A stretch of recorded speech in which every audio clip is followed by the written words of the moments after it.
Hey everyone, welcome to this week's Open Boat. Today we are obviously in my kitchen and I want to show you guys just a quick and easy tuna marinade that I do. I haven't been out tuna fishing yet this season, but luckily for me, I have people that like me enough to give me some tuna that they caught, and I'm even lucky enough to have people that like me so much that they hand deliver homemade fresh tuna poke bowls right to my doorstep. So you can't beat that. But if you have leftover tuna or your buddy just dropped off some of his, I'm gonna show you a marinade option for the tuna that you have. So let's get right into it. Obviously, like, I washed my hands, but I'm gonna just put my hair up real quick and we're going to get right into making this marinade. So I have a bowl. This is not Paula Deen cooking here. This is Jenni eyeballing her recipe to make it work. So with the ingredients I have toasted sesame seed oil, soy sauce with the reduced sodium, I have cayenne pepper, and I have Mike's hot honey. So I'm going to start off with adding, you can do a couple teaspoons and stuff, but really I just eyeball this stuff. And the biggest thing is I add this soy sauce last, because if you add too much soy, it like immediately overpowers everything. So do that last. So I'm gonna add some toasted sesame oil into my bowl. And like I said, like this, it's just, you're eyeballing it. So it's like I just put some into my bowl, and then I'm going to add a pinch of cayenne. I like mine spicier, so I do a decent covering. And then I'm going to add a dollop of hot honey. And this is a really good marinade. Like, it's convenient, like in the morning I'll make this, and then I'll let the tuna sit till about like maybe early dinner, maybe dinner time hours. And I just cook it real quick, like not even a minute on each side.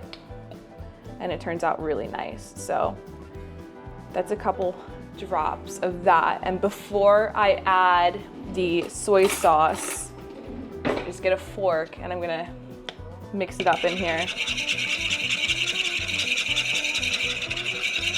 Just to make sure the honey blends in with the other ingredients, because obviously that's a liquid and then you got honey, so you gotta mix it in. And already I know this is definitely not enough. So now I'm gonna add my soy, because then that's when you have like an equation here. You add this and you add soy, and then you go back to the beginning and add more. So I'm gonna add just a little bit of soy.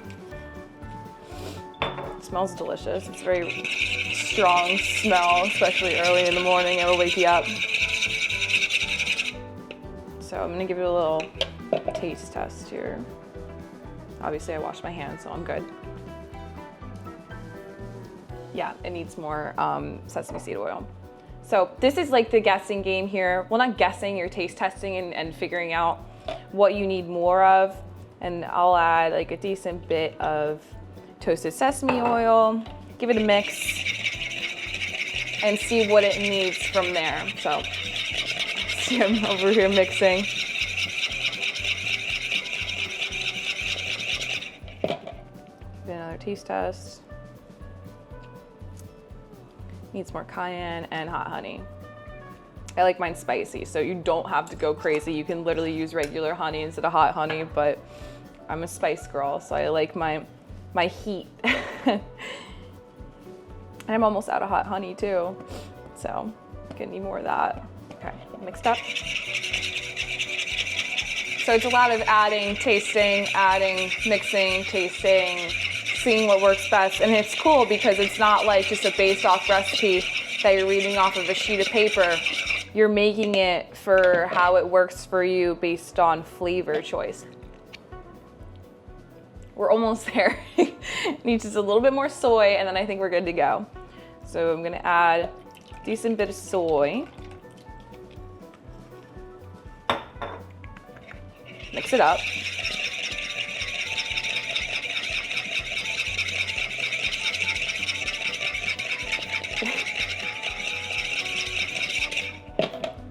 And let's see. Taste it. Perfect. We did it. We're right there. You see a big smile on my face? We did it. So next step, I just take my tuna, and if you have it in your fridge in a couple of days, like you want to wrap it in a paper towel just so it kind of absorbs all that. And let's just appreciate this cut right here. Like that's gonna be delicious later. Very much so excited for that. I'm gonna get a couple steak pieces out of that. You're gonna transfer it into a fresh Ziploc bag. This is how I do it if you have your other methods of marinating, you know, whatever floats your boat, Cap. So we're going to transfer it to another Ziploc bag here. So it's in there. And then what I do from there is I will pour the contents of my mixing bowl into the Ziploc bag, fold it up, basically getting all the air out of it, really like folding it up so it sits nicely in with that marinade, and it'll marinate all around, and I'll keep it in the fridge for a couple hours. Like I said, I'll have it for dinner, but it's just a delicious dinner to have. You can, like what I do is I take sesame seeds, and after I take it out of the marinade, I cut it into steak pieces, and then I put sesame seeds on the edges, cook it for not even a minute on both sides, like really quick because I like it raw in the middle. And then I'll plate it over some basmati rice. That's my favorite. And then if I have extra marinade, I'll drizzle it on top. So usually before I pour all of it into the Ziploc, I'll reserve some in a little cup for later. So definitely give it a shot if you have some tuna laying around and you want to use it. Cook it up and enjoy it. And I'll see you guys on next week's Open Boat.